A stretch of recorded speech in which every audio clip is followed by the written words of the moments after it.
இந்த கஸ்டமர் பார்த்தீங்கன்னா 1 kg வெண்ணிலா cake order பண்ணியிருந்தாங்க. 2 டிசைனில் வேணும்னு சொல்லிட்டு நான் அதே மாதிரி பண்ணி கொடுத்துட்டேங்க. அவங்களும் ரொம்ப ஹாப்பி அப்படின்னு சொன்னாங்க.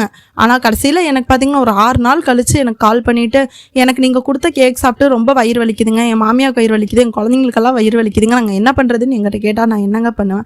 நான் மண்டே வந்து ஆர்டர் டெலிவரி பண்ணதுங்க. அவங்க மண்டே தான் ஆர்டர் கொடுத்தாங்க, நான் ஈவினிங் டெலிவரி பண்ணிட்டேன்.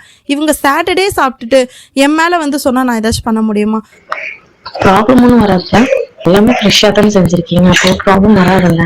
அதுக்கப்புறம் அவங்களே சொல்கிறாங்க, ஒன்றும் இல்லை சிஸ்டர், நீங்கள் பயப்படாதீங்க, நீங்கள் எதுவும் நர்வஸ் ஆகாதீங்கன்னு. ஒரு நாள் நைட் ஃபுல்லாக நான் தூங்கவே இல்லைங்க. நான் ரொம்ப பயந்துட்டேன். எப்பயுமே வந்து ஹோம் பேக்கர்ஸ்ட்டாக இருக்கட்டும், பேக்கரியில் இருக்கட்டும், எங்கே வாங்கினீங்கனாலும் ஃப்ரெஷ் கேக் நீங்கள் வாங்கும்போதே சாப்பிட்டுக்கோங்க. இல்லை 3 நாள் வச்சு சாப்பிடலாம், ஏன்னா நாங்கள் ஃப்ரெஷ்ஷாக தான் பண்ணி கொடுப்போம். இருந்தாலும் இவங்க வந்து நான் சொல்லி கொடுத்தும் அவங்க வந்து சாட்டர்டே சாப்பிட்டுட்டு எனக்கு ஃபோன் பண்ணி கேட்குறாங்க. ஸோ நாளை பின்ன ஏதாச்சும் ஒரு பிரச்சனை வந்துச்சுன்னா என்னை தான் கேட்பாங்க. பட் எங்கிட்ட லைசன்ஸ் எல்லாம் நான் வச்சுருக்கேன். ஸோ எங்கிட்ட பார்த்திங்கன்னா கவர்மெண்ட் லைசன்ஸ் இருக்கிறனால